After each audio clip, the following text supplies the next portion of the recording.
할렐루야. 오늘도 하나님의 은혜가 우리 가운데 흘러 넘치기를 축복합니다. 한 주간도 은혜 가운데 사셨습니까?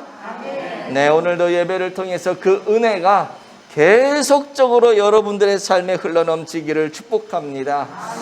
우리 앞뒤좌우로 인사하실 때 이렇게 인사했으면 좋겠어요. 주의 은혜가 성도님에게 있기를 원합니다. 네, 은혜 아니면 안 되는 거예요. 그렇죠? 은혜가 날마다 우리를 덮는 그런 성도 되어지기를 축복합니다. 사람이 살다 보면은요, 원치 않게 이 위험에 처할 때가 있어요. 내가 잘못을 해서 위험을 당할 수도 있고요. 나는 잘못하지 않았는데 다른 사람의 실수에 의해서 내가 위험에 처할 수도 있고요. 또 이유는 모르겠는데 그 사람이 왠지 모르게 나를 막 궁지로 몰아넣어서 내가 그 사람 눈밖에 난 거죠. 이유는 모르겠는데 그래서 나를 궁지로 막 몰아넣을 수가 있어요. 뜻하지 않은 갑작스러운 위험이 닥칠 때가 있다는 것이죠. 그리고 그 정도가 이게 너무 심해지면은 어떤 경우에는 삶을 포기하고 싶을 정도의 그런 마음의 아픔을 경험할 때도 있습니다. 그런 상황이 되면은요, 그런 상황까지 가보신 분들이 뭐 그래도 한 번쯤은 가지 않았겠나 싶은데 우리가 살면서 그런 상황이 되어버리면 어떤 생각이 드냐면 뭐 하나님께 기도해라, 뭐 하나님이 널 도와주실 거야, 백날 이런 소리 해도요 이 귀에 안 들어와요. 그런 상황이 돼버리면 그리고 너무 힘들어지는 거죠. 하나님이고 뭐고 나발이고 다 필요 없다. 그냥 지금 이 순간만큼은 내 마음대로 내 멋대로 내가 하고 싶은 대로 스트레스 해소하며 살고 싶다. 그냥 나도 한번 망가지고 싶다. 뭐 이런 생각이 들을 때도 온다는 것이죠. 오늘 본문에 나온 상황이요, 바로 그런 상황이에요. 사울에게 이제 쫓기면서 다윗이 생명의 위협을 받지 않습니까? 다윗이. 그래서 이제 막 사울에게 쫓겨서 도망을 다니는데요. 이제는 더 이상 도망갈 데가 없는 거예요. 그래가지고 어디로 가냐 하면, 다윗이 어디로 가냐면 가지 말아야 될 적국 블레셋이라고 하는 그 땅으로 다윗이 도망을 가게 돼요. 적국의 땅으로. 기가 막힌 노릇이죠. 기가 막힌 노릇이죠. 그런데 참 감사하고 다행인 것은 그 적국의 그 왕이었던 아기스라고 하는 사람이 다윗을 불쌍하게 여겨가지고요, 그 다윗을 받아줍니다. 그 적국에 가서 미친 척 하는 거예요. 살기 위해서 침 질질 흘리고 미친 척하고 내가 이제 이런 사람이 됐다, 그러니까 나를 불쌍히 여겨달라. 그러니까 아기스가 마음이 짠했던지 다윗을 받게 된 것이죠. 그때 다윗이 아기스에게 이런 얘기를 해요. 당신이 내게 은혜를 입혀주셨다면 여기서 끝내지 말고 지방에 한 성읍을 나한테 좀 주셨으면 좋겠습니다. 다윗도 되게 뻔뻔해요. 그러고 보면. 그죠? 그런 얘기를 해요. 근데 너무나도 감사한 것은 아기스가 그 다윗의 말을 듣고 지방 성읍을 하나 주는데 거기가 어디냐면 시글락이라고 하는 성읍을 줘요. 그래서 이곳에 머물면서 다윗이 아기스에게 충성을 다하는 모습이 오늘 본문 앞장에 쭉 기록이 되어져 있거든요. 그래서 이제 아기스가 다윗에게 물어요. 야, 다윗아, 너 오늘은 어디를 침노해서 누구에게 약탈을 했냐? 이 얘기를 묻는 거죠. 너 지금 블레셋과 적국인 그런 지방의 그 소수 민족들을 침범해가지고 약탈을 해가지고 블레셋에게 이득을 줬는데 오늘은 어디를 갔다 와서 이런 전리품을 갖고 왔느냐? 이걸 물어보는 거예요. 이때 다윗이 뭐라고 얘기를 하냐면 유대 땅 네겝과 여라무엘 사람의 네겝을 쳤습니다. 이게 무슨 말이냐 하면 네겝이라고 하는 거는 이스라엘 그 남쪽 지방을 얘기하거든요. 남방 유다를 얘기해요. 그러니까 다시 말해서 내가 이스라엘을 치고 왔습니다. 그래서 이스라엘을 치고 거기에서 얻은 전리품을 가지고 지금 블레셋 왕인 아기스 당신에게 내가 이걸 지금 바치는 겁니다. 라고 얘기를 하는 거죠. 사실은 근데요, 유다를 친 게 아니라 유다는 자기 민족이잖아요. 아무리 다윗이 그런 사람이라 할지라도 지금 상황이 그렇다 할지라도 어떻게 자기 민족을 치고 하나님의 백성을 치겠냐고요. 누구를 쳤냐면 블레셋하고 인접한, 블레셋하고 좀 가까운 아말렉 족속이라든지 거기 주변에 뭐 구슬 족속이라든지 다른 이런 족속들을 쳐서 그 전리품을 빼앗아 가놓고서 블레셋 왕 아기스 앞에서는 거짓말을 한 거죠. 내가 이스라엘을 치고 왔습니다. 그랬더니 블레셋 왕 아기스가 무슨 생각을 하겠어요? 아, 이제 이 다윗은 블레셋 사람으로서 내가 받아줄만 하겠구나. 왜? 자기 모국인 유대 땅을 치고 맨날 그 사람들을 치다 보니 유대 민족, 자기 동족에게 욕먹을 것이고 거기 나타났다가는 돌팔매질을 당하고 죽을 건데 절대로 다시 유대로 갈 사람이 아니다. 그러니 다윗을 내가 받아줘야겠다. 점점 다윗을 신임하게 되는 거죠. 그런 상황에서 어떤 일이 벌어지냐면 블레셋하고 이 다윗의 모국인 유다 민족 이스라엘과 전쟁이 일어나요. 전쟁이 일어나는데 이 아기스 왕이 다윗을 불러서 얘기합니다. 야, 요번에 우리가 니네 나라 있잖아. 너 맨날 침략하는 니네 나라. 거기랑 대판 큰 전쟁을 한번 벌릴 거거든. 근데 요번에 너도 좀 참석해서 우리 블레셋 편이 되어서 네 모국인 유대와 좀 한번 전쟁을 해서 큰 승전보를 좀 갖고 와봐라. 그러면 내가 너를 내 머리 지키는 사람으로 내가 삼겠다. 그러니까 너를 내가 최고로 아끼겠다. 내 오른팔 왼팔 삼겠다. 그 얘기하는 거거든요. 내가 너를 책임지겠다. 다윗 입장에서 이 얘기를 들었을 때 얼마나 마음이 괴롭고 아팠겠어요. 어떻게 지금까지는 잘 속여서 다른 민족을 쳐놓고서 내가 유대 민족을 쳤습니다. 거짓말을 했지만 이제는 블레셋 군대 안에 자기가 들어가서 싸워야 되니까 이거 속일 수가 없는 거예요. 내 민족을 쳐야 되는 그런 상황이 된 거죠. 너무나도 힘들었어요. 근데 문제가 뭐냐면 하나님이 또 개입하신 거죠. 하나님 개입하셔가지고 블레셋 장군들로 하여금 얘기하는 거예요. 아니 아기스 대왕님, 저 다윗이라고 하는 사람은 우리나라 블레셋 장군 골리앗을 쓰러뜨린 적장인데 어떻게 저 사람을 우리 편으로 두고 전쟁을 하게 하시려고 그럽니까? 이거 잘못했다간 진짜 우리 블레셋이 쫄딱 망할 수 있는 아주 위험한 상황입니다. 다 반대를 하는 거예요. 다윗이 싸우는 거에 대해서. 그래서 다윗이 전쟁터까지 갔다가 돌아와서 딱 시글락 자기 부락에 들어와 보니까 이제 문제가 생긴 겁니다. 어떤 문제가 생겼냐면 군사들을 다 동원해가지고 전쟁터에 갔으니 자기가 사는 마을에는, 자기가 사는 부락에는 남자가 없는 거예요. 싸울 수 있는 군대가 없는 거예요. 부녀자들과 아이들과 가축들만 있는 거예요. 그 틈을 타고 누가 들어왔냐면 아말렉이라고 하는 이 부락이 들어와가지고 다윗이 살고 있는 시글락을 아주 쑥대밭을 만들어버린 거예요. 잠깐 나가 있는 사이에. 그리고 그 뒤에 딱 들어와 보니까 다윗의 눈에 그 자기 그 마을이 완전히 불타고 쑥대밭이 된 그게 보이는 거죠. 그때 마음이 어땠겠어요? 다윗의 마음이. 뭐 비통한 정도, 이거는 말로 표현할 수가 없는 그런 상태였던 거죠. 이 상황을 보고 다윗을 비롯해서 거기 군대에 참석했던 모든 남자들의 이 억장이 탁 무너지면서 오늘 성경에 보니까 그들이 울 기력이 없을 정도로 소리 높여 울었다. 미치고 환장하는 거죠. 속된 말로. 그렇게 하염없이 울다 보니까 백성들이 미쳐버린 거예요. 백성들이 미쳐서 무슨 생각을 하냐면 다윗을 원망하고 다윗을 돌로 쳐 죽이려고. 이때 다윗의 마음이 어땠을까?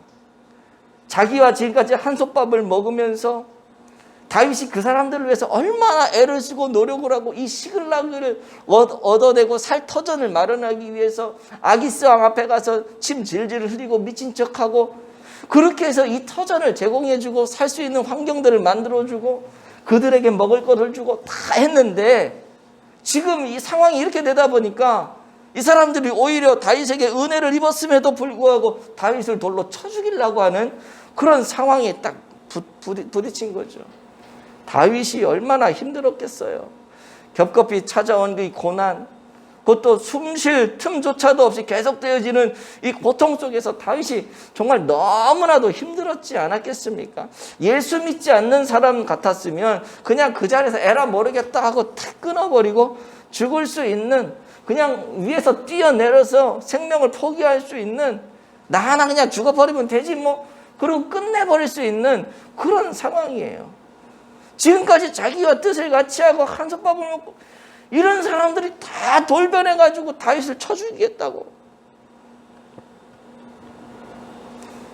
사실 다윗에게 얼마나 고마워해야 할 그런 사람들이에요. 시글락이 불타고 사람들이 잡혀간 게 다윗 책임이 아니잖아요. 그 사람들 살려보겠다고 아기스 왕이 제안한 것을 허락하지 않으면, 받아들이지 않으면 아기스 왕이 그 시글락도 빼앗고 다윗과 함께한 그 모든 사람들을 다 죽일 수도 있는 상황이기 때문에 어쩔 수 없이 그 사람들 살리기 위해서 터전을 확보하기 위해서 간 건데, 그리고 자기들도 같이 동조했는데 같이 일을 도모해 놓고서 지금 상황이 이렇게 되니까 갑자기 사람들 마음이 다 바뀌어버린 거죠. 어제의 친구가 오늘의 적이 되어버린 거예요. 얼마나 힘들었겠냐고요. 죽고 싶은 그런 상황에서 다윗이 그것들을 극복해내는데요. 6절 말씀 한번 볼게요. 6절 말씀. 시작. 그의 하나님 여호와를 힘입고 용기를 얻었더라. 아멘. 이 극한 상황 속에서 그가 용기를 얻게 되는데요. 그리고 어떻게 용기를 내냐? 하나님 여호와를 힘입어서 용기를 냈다. 오늘 여러분이 당하는 괴로움과 고난이 있을 거예요. 그것이 어떤 것인지 저는 잘 모르죠. 그러나 누구나 그런 고난이 있어요. 그러나 중요한 것은 그 고난을 이길 수 있는 방법은 여호와 하나님을 힘입어서 용기를 내는 방법밖에 없다고 오늘 성경이 말씀을 하고 있어요. 이 험악한 세상에서 승리하며 살아가는 이 여호와 하나님, 이분을 의지하고 이분에게 힘을 공급받고 이분에게 용기를 얻음으로 이 험난한 세상 가운데 승리할 수 있는 저와 여러분들 되시기를 축복합니다. 그럼 뭐 어떻게 이런 상황 속에서도 하나님으로 하여금, 여호와 하나님으로 하여금 힘을 내가 얻을 수 있을까? 어떻게 이 극한 상황 속에서도 내가 하나님을 의지할 수 있을까? 이거예요. 첫 번째 이겁니다. 시작. 하나님의 시각을 가져야 합니다. 아멘. 시각이 중요해요. 시각이. 어떤 시각을 갖느냐가 참 중요합니다. 팩트라 그러죠. 팩트. 사실은 그냥 하나예요. 그 사실을 어떤 시각으로 보느냐가 정말 중요해요. 3절을 보시면 하나의 시각이 나오는데요. 다윗과 그의 사람들이 가졌던 시각이 나와요. 한번 읽어보죠. 시작. 다윗과 그의 사람들이 성읍에 이르러 본즉 성읍이 불탔고 자기들의 아내와 자녀들이 사로잡혔는지라. 아멘. 이거를 딱 봤을 때 눈이 뒤집혀요, 안 뒤집혀요? 뒤집히는 정도가 아니죠. 그리고 나서 4절을 보니까 뭐라 그러냐면 그들이 취한 행동이 뭐냐면 이거예요. 시작. 다윗과 그와 함께한 백성이 울 기력이 없도록 소리를 높여 울었더라. 미치고 환장한다는 거예요. 그런 상황 속에 있는 거예요. 지금 다윗과 그 사람들이 본 시각은 뭐냐면요, 절망을 본 거예요. 절망. 그들이 본 시각은 절망을 보는 시각이에요. 성읍이 완전히 불타고 자기 아내들과 자녀들이 다 사로잡혀 가고 완전 절망이에요. 모든 것이 다 폐허가 되어 있는 그 환경을 본 겁니다. 아이고 이제 끝났다. 이제 끝났다. 절망의 상태를 본 겁니다. 그러니 울고 불고 난리를 치고 그러다 보니까 정신도 살짝 나가게 되어서 지금까지 자기의 주로 모시고 있던 다윗을, 인도자로 모시고 있던 그 다윗을 쳐 죽이자고 막 일어나는 거 아니겠습니까? 사실 다윗도 피해자잖아요. 아까도 말씀드렸지만 다윗의 가족은 뭐 멀쩡하고 다른 가족들만 다 잡혀갔나요? 아니거든요. 거기 다윗의 두 부인이 또 잡혀가고 했다고 오늘 성경이 기록을 하잖아요. 다윗이 그들을 위해 얼마나 많이 애를 쓰고 노력을 하고 그들을 아꼈습니까? 지금 그 시글락에 살고 있는 것도 다 다윗 덕택 아닙니까? 그럼에도 불구하고 순간 그 어려움을 당하고 나니까 은혜를 원수로 갚아버려요. 우리도 때로 어려움을 당할 때 그럴 때가 있잖아요.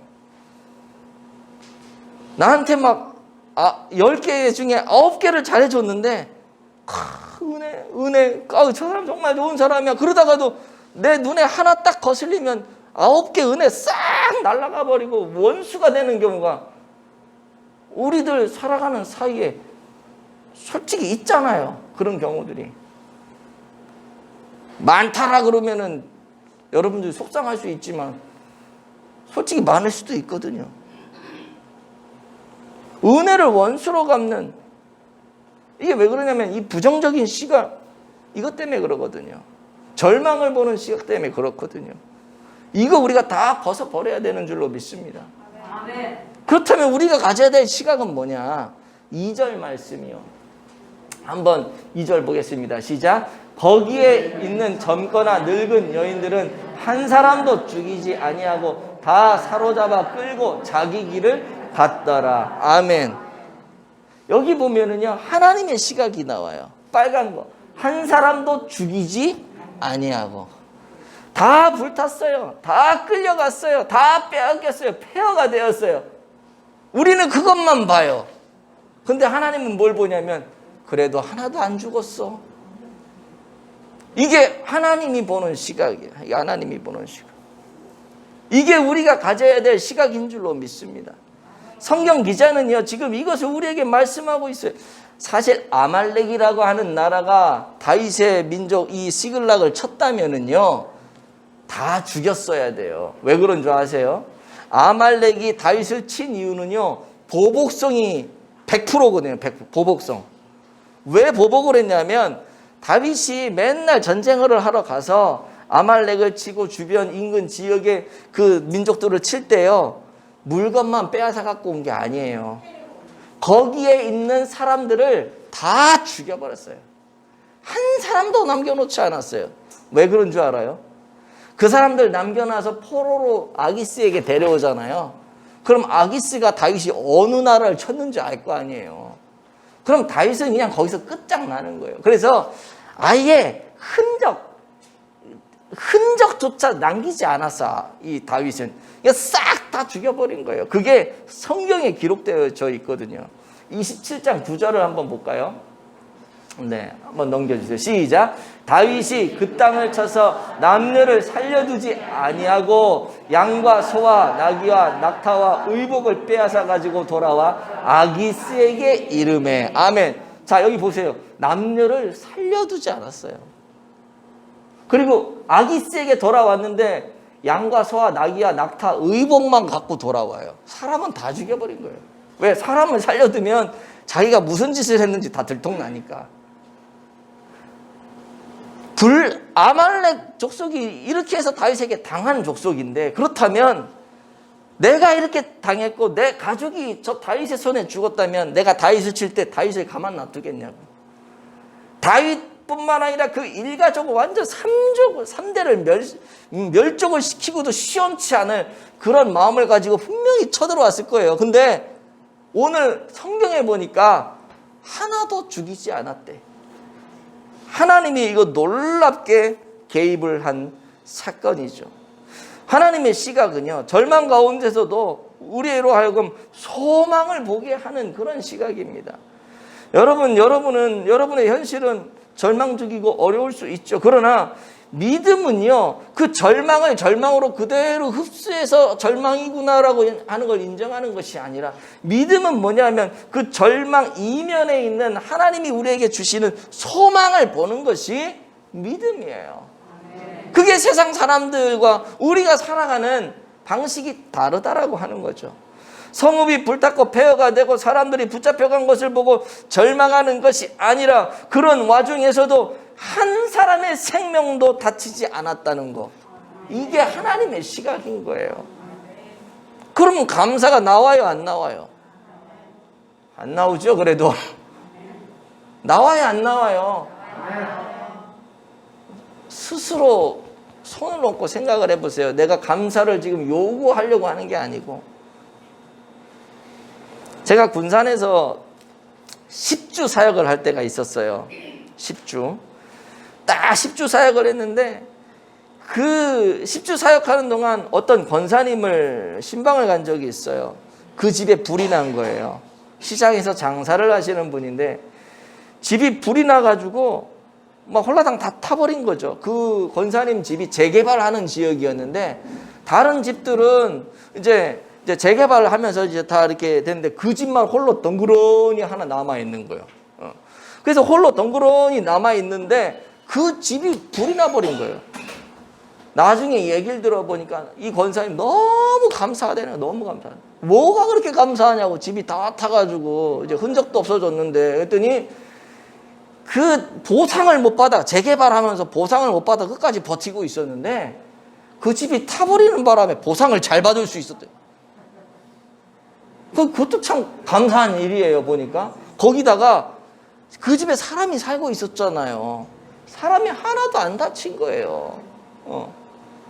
그리고 게다가 교회에서는 그 집이 홀라당 다 전소가 되어버리니까 화재 헌금 해가지고 성도들이 막 헌금해가지고 그것도 전달하고 화재 나가지고 불타고 막 속상한 것만 생각하면 화가 나지만 화재 난 이후에 일 처리되는 걸 보니까 이거는 속상할 게 아니라 감사의 제목이 넘치는 거예요.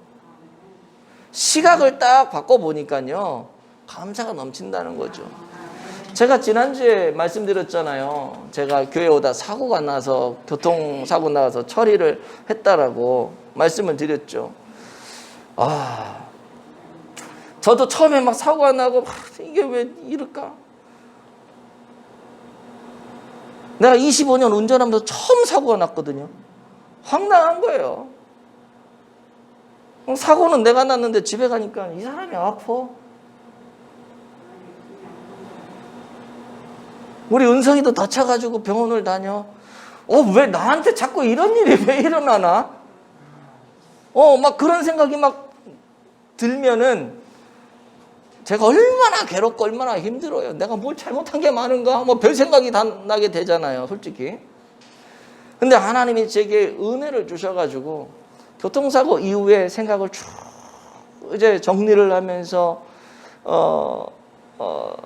제가 하나님의 마음과 하나님의 시각으로 이 사건을 쭉 바라보게 되는데요. 감사한 게 너무 많은 거예요. 그래서 제가 제 페이스북에다가 글을 올렸어요. 감사의 제목을 올렸는데 뭐냐? 첫째, 일단 제 몸이 전혀 다치지 않은 것이 너무 감사하고, 둘째, 그날따라 내 옆좌석에 맨날 같이 출근하다가 그날따라 내 옆좌석에 이 사람이 안 타고 저 혼자 왔어요. 옆에 탔으면 크게 다쳤을 거예요, 아마.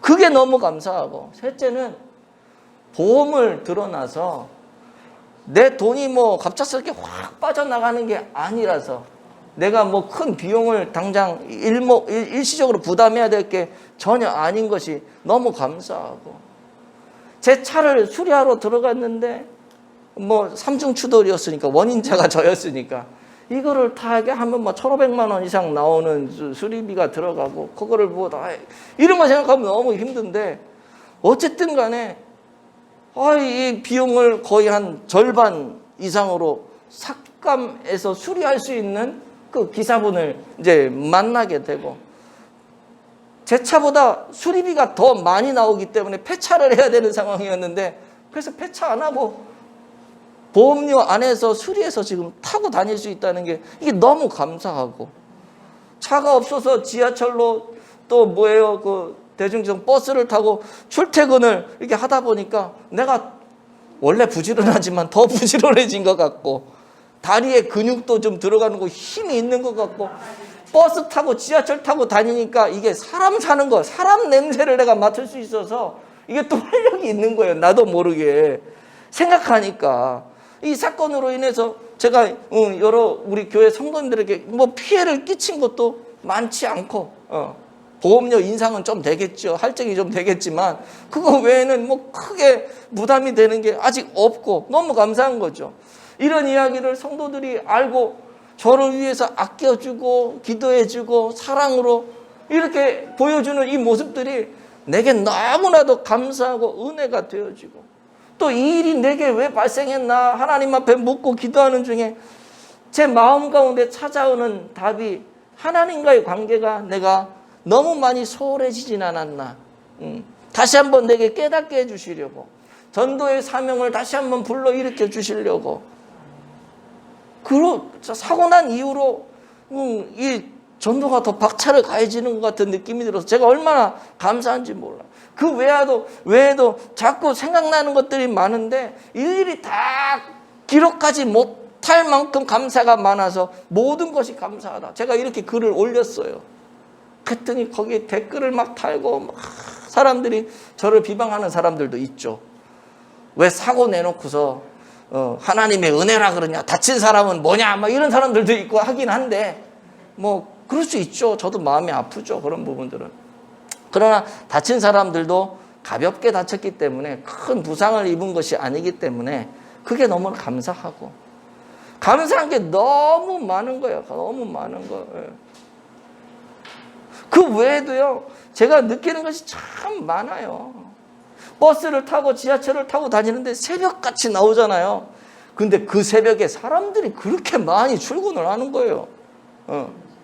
그러면서 제가 느끼는 게 뭐냐면, 우리 성도들도 이렇게 살아보겠다고 발버둥 치고 애를 쓰고 세상과 싸우고 혈투를 벌이는데, 내가 이 성도들을 위해서 어떻게 내가 더 애를 쓰고 헌신하고 사랑으로 더 철저하게 말씀 준비를 해야 되지 않겠나라고 하는 이 거룩한 부담과 다짐이 또 생겨지게 되고, 이런 모든 것들이 제게 다 은혜로 다가오게 되는 거죠. 이거 외에도요, 아직 얘기 안 했는데 더 있어요. 근데 다 이거 얘기할 수가 없잖아. 간절히 말하기는, 여러분, 절망의 시각이 아닌 소망과 희망의 시각을 갖는 그런 여러분들 되어지기를 축복합니다. 인간의 시각이 아니라 하나님의 시각을 가지시기를 축복합니다. 어떤 어려움, 어떤 연단, 어떤 절망의 상황에 여러분들이 있다 할지라도 하나님의 시각을 갖고 여호와 하나님께 힘을 얻고 용기를 얻어서 이 세상을 승리할 수 있는 그런 성도가 되어지기를 축복합니다. 또 하나, 두 번째는요, 이거예요. 시작. 하나님께 기도하는 것입니다. 우리가 힘을 얻을 수 있고 용기를 얻을 수 있는 것은 하나님께 기도하는 거예요. 읽지는 않았지만 7절에 보시면은 다윗이 아비아달 제사장에게 에봇을 가져오라고 이렇게 얘기를 해요. 에봇이라고 하는 것은 제사장 의복인데요. 그 왜 그랬냐 하면, 그 의복 안에는 우림과 둠빔이라는 것이 들어있어요. 이게 뭐냐면은 하나님의 뜻을 묻는 도구였어요. 그것을 갖고 와서 하나님의 뜻을 묻겠다는 거죠. 그리고 실질적으로 8절에 보시면은 묻습니다. 시작. 다윗이 여호와께 묻자와 이르되 내가 이 군대를 추격하면 따라잡겠나이까? 아멘. 지금 아말렉이 쳐들어와서 약탈해서 갔잖아요. 그래서 내가 힘을 얻어가지고 정신 차리고 나니까 이제 기도가 나오는 거죠. 갖고 와라, 기도해야겠다. 에봇을 갖고 와서 우림과 둠빔의 힘을 의지해서, 그 도구를 의지해서 하나님께 다윗이 막 묻습니다. 따라잡을 수 있습니까? 하나님의 대답이 뭐예요? 따라잡을 뿐만 아니라 잃어버렸다고 다 찾아올 수 있다는 거예요. 다윗은요, 자기가 할 수 있는 힘을 얻은 이후에 자기가 할 수 있는 걸 다 동원을 해가지고 하나님의 뜻을 물었어요. 여러분, 내가 하나님께 힘을 얻었으면 뭐 물을 필요 뭐 있어요? 그렇게 생각할 수 있잖아요.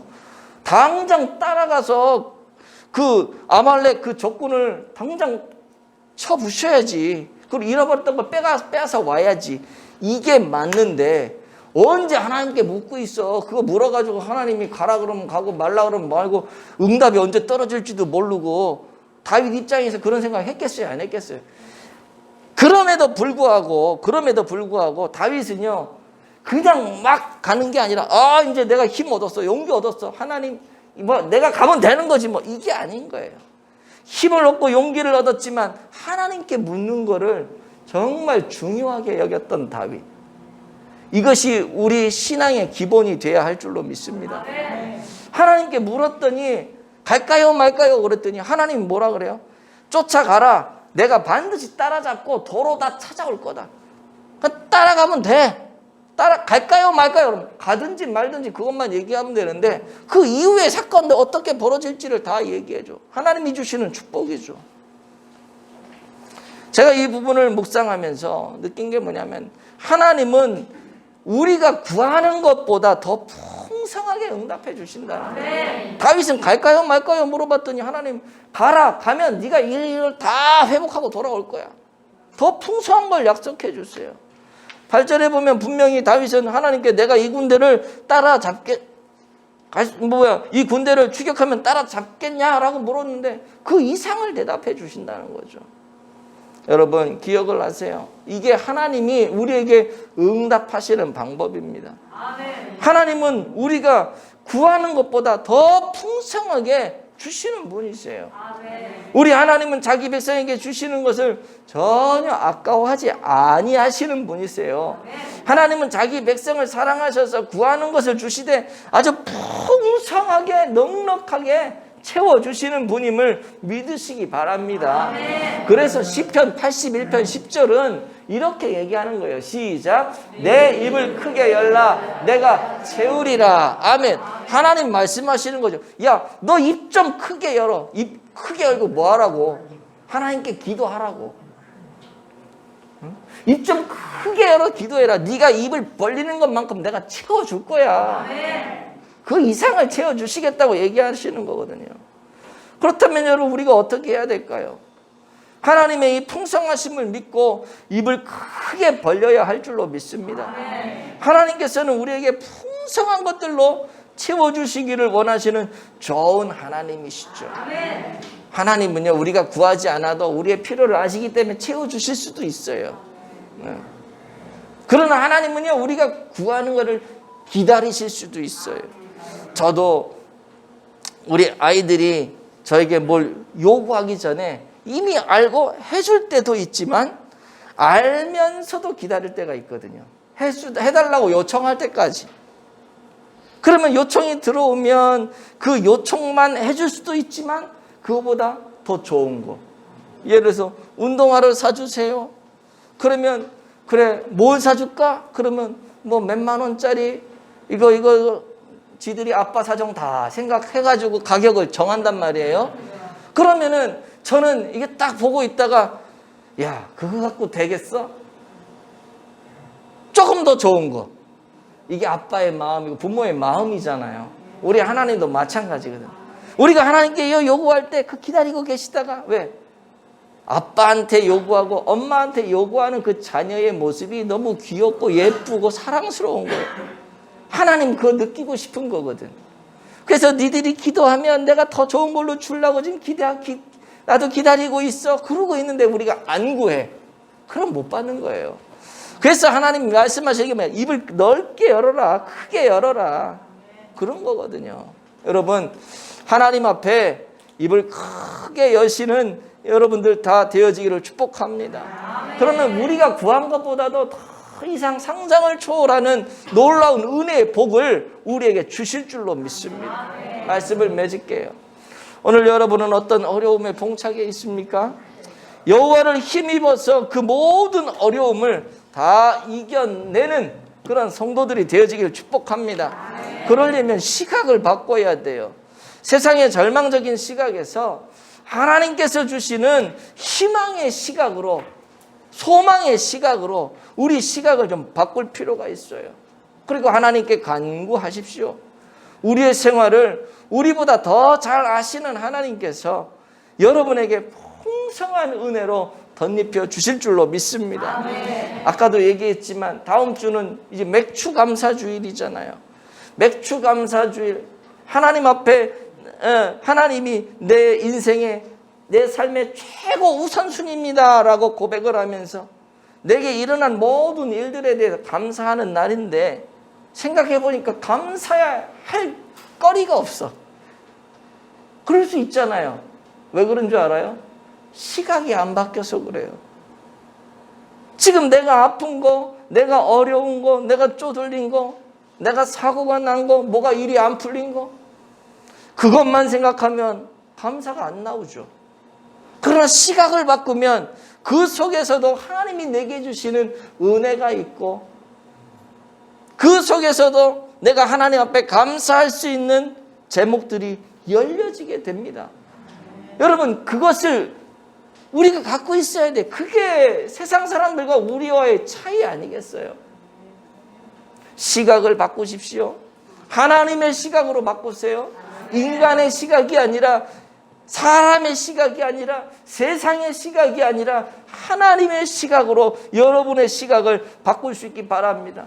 그리고 그 하나님께 기도하실 수 있기를 바랍니다. 우리의 기대와 생각 이상으로 채워주시는 그 하나님을 마음껏 누리시고, 정말로 다음 주에 오실 때 감사의 제목을 듬뿍 담아서 하나님 앞에 영광 돌리는 우리 모두가 되시기를 예수님의 이름으로 축복을 드립니다.